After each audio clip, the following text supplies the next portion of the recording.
Elisa Susana akhirnya bertemu dengan konsultan bisnis peternakan dari Kampung Ternak Nusantara.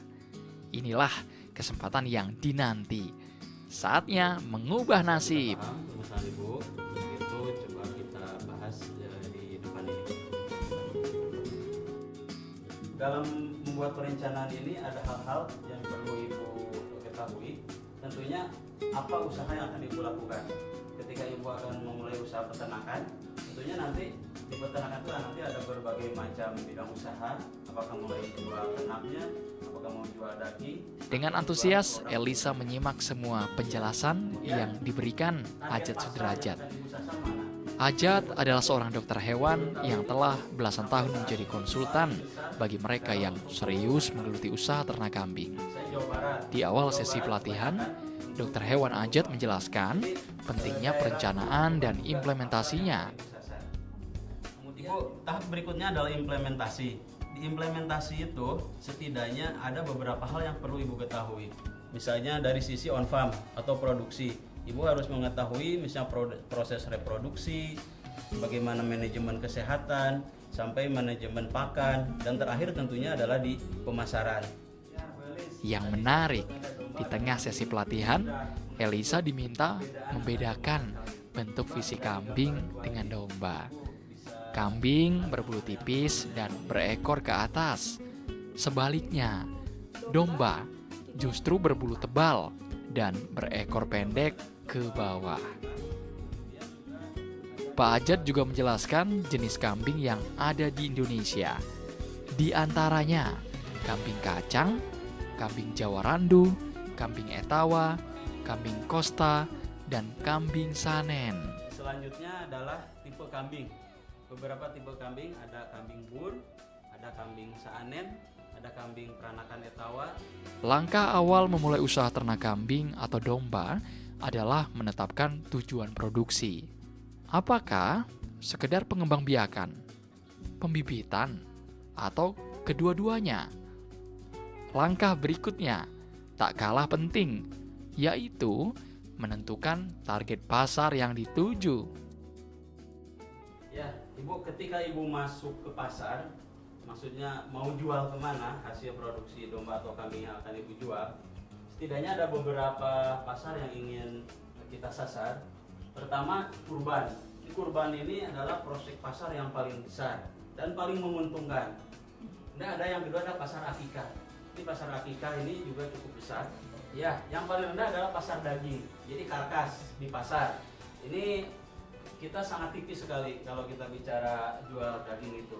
Jadi tetap saran saya Ibu masuk di pasar akikah dan pasar kurban yang paling utama. Sekarang usaha di produksinya, ya. Di produksinya setidaknya ada 3 pilihan yang dibilangnya. Pertama, sektor pembibitan atau untuk produksi menghasilkan anak, menghasilkan dombanya atau kambingnya. Kemudian yang kedua ada sektor penggemukan. Bisa juga Ibu lakukan kombinasi, ada perbibitan, ada penggemukan. Nah, Ibu saat ini yang sudah dilakukan apa, Bu? Baru sektor usaha pembibitan, sektor usaha pengemungannya belum, ya baru sampai situ, Pak. Nah, selama ini yang Ibu pelihara berapa populasi betinanya? Betinanya ada 3. Dalam setahun berapa kali melahirkan? Sebenarnya 2 kali, Pak. 2 kali. Ya, permasalahannya banyak ternak yang mati dan hilang, Pak. Baik, mungkin ini coba saya kasih gambaran ya tentang analisa usaha. Setelah berbicara tentang tujuan produksi dan pangsa pasar, Ajat memberikan analisa usaha khusus sektor penggemukan.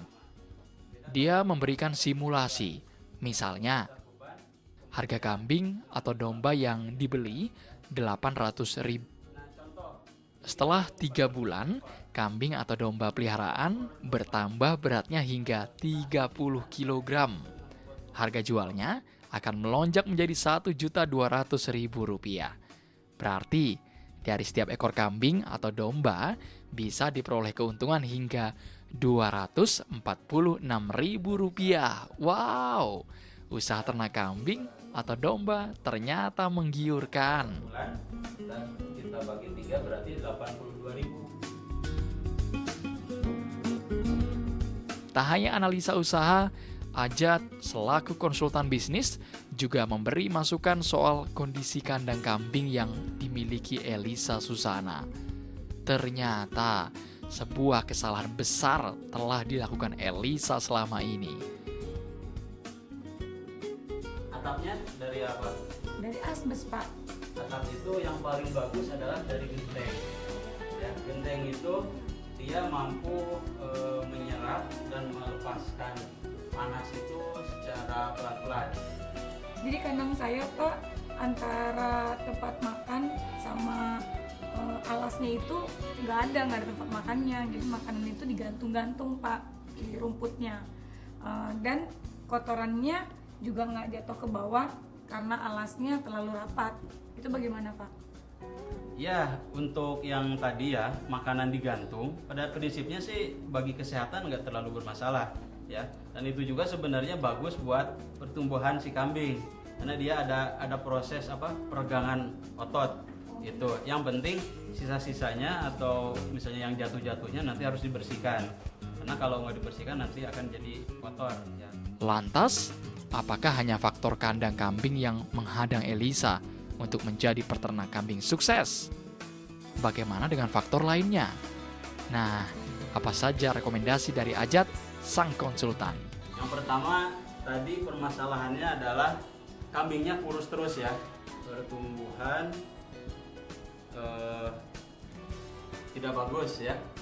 Kemudian yang kedua, kandangnya belum standar. Nah, yang ketiga adalah makan. Beberapa saran yang harus Ibu lakukan. Pertama, dari sisi untuk pertumbuhan ini, yang pertama ternaknya harus dikandangkan, karena dengan dikandangkan otomatis pengelolaan lebih mudah. Nanti pakan juga akan mudah kita berikan, pencegahan penyakit juga akan mudah, pemberian obat cacing 3 bulan sekali, kemudian perbaikan kandang terutama di lantainya ya. Sama manajemen pencegahan penyakit, tadi ada 2 ya untuk mencegah penyakit, sebenarnya cukup pakan, sama yang kedua sanitasi lingkungan ya.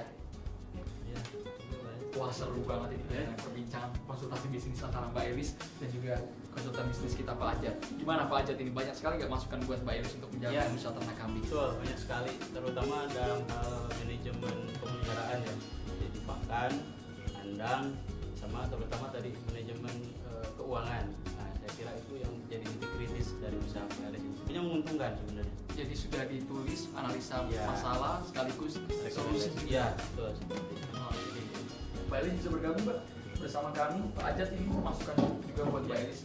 Pemirsa, kami sudah mempertemukan antara Mbak Elis dan juga konsultan bisnis Pak Ajat, paling tidak untuk mengetahui apa yang menjadi kelebihan, kekuatan, dan juga evaluasi bisnis ternak kambing yang akan dijalankan oleh Mbak Elis ke depannya. Nah, untuk lebih afdol lagi mematangkan usaha ternak kambing milik Mbak Elis, kami akan mempertemukan Mbak Elis dengan pengusaha ternak kambing yang memiliki omset miliaran rupiah. Saya Andrew Medan Mercury undur diri.